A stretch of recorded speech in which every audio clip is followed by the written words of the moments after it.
I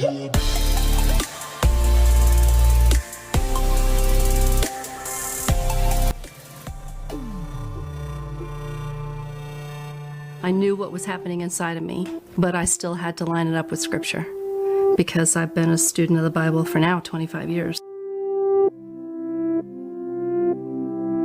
Then I started probably about a year of looking at everything I possibly could from the gay Christian point of view to see what they were saying as opposed to what I had understood, and seeing then what conclusion I could come to.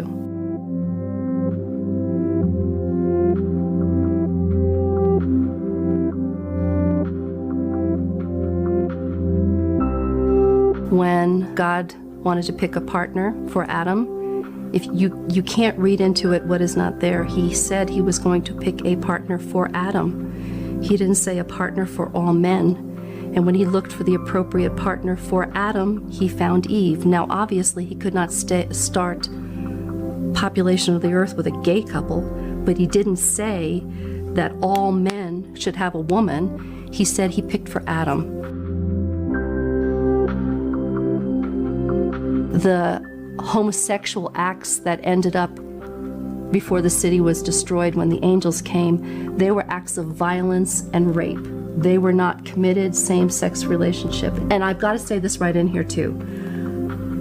I care about committed, faithful relationships.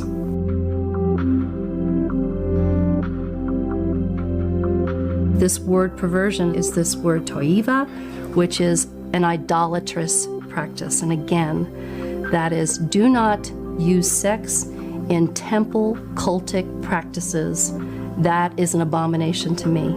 So what people were doing was they were going to the temple, having sex with temple prostitutes, whether they be male dressed as female or male dressed as male to appease the gods. That's what that word is. It's talking about an idolatrous practice there. It's not talking about committed same-sex relationships.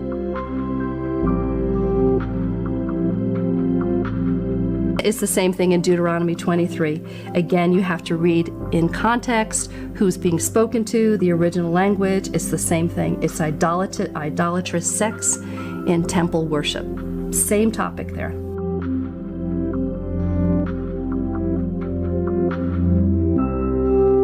Once again, God is talking to people that are idolaters. So he's saying to the same thing, don't do this idolatrous behavior. And I guess you could look at it as intent too. God doesn't want us to do any act as in an idolatrous fashion.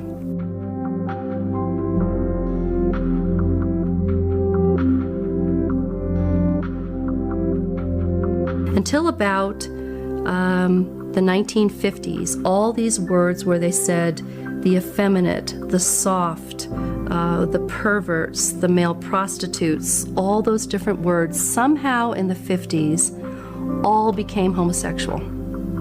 All those words became homosexual. So if you read the Bible in the early 1900s, it didn't say those words.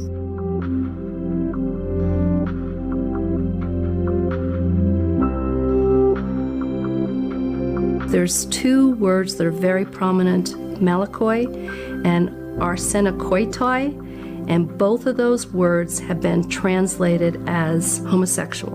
And what they actually mean is effeminate or soft people.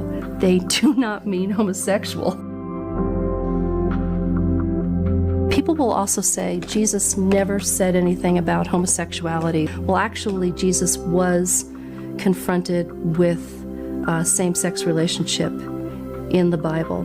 When the Roman centurion came and he said to Jesus, now the Roman centurion comes and he's coming quite upset and he's crying and he obviously loves this servant in his house. Would you come serve him? Well, that word P-A-I-S, that word was used for like a male servant, a valet, but the purpose of that servant was also sexual relations. So the Roman centurion is coming to Jesus and he says, will you heal broken up he is, will you heal my male sex servant for me?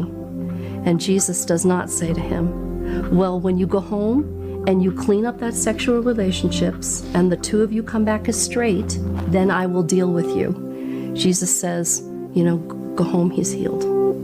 He's healed.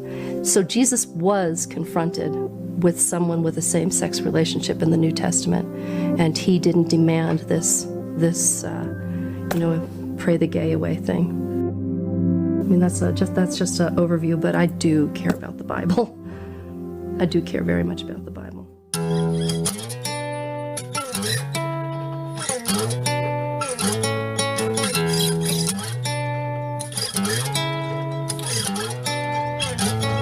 I printed up a T-shirt and I stamped on there, and it says, "Hurt by church, get a straight apology here," and I did it on the front, and I did it on the back. I get stopped all the time by people.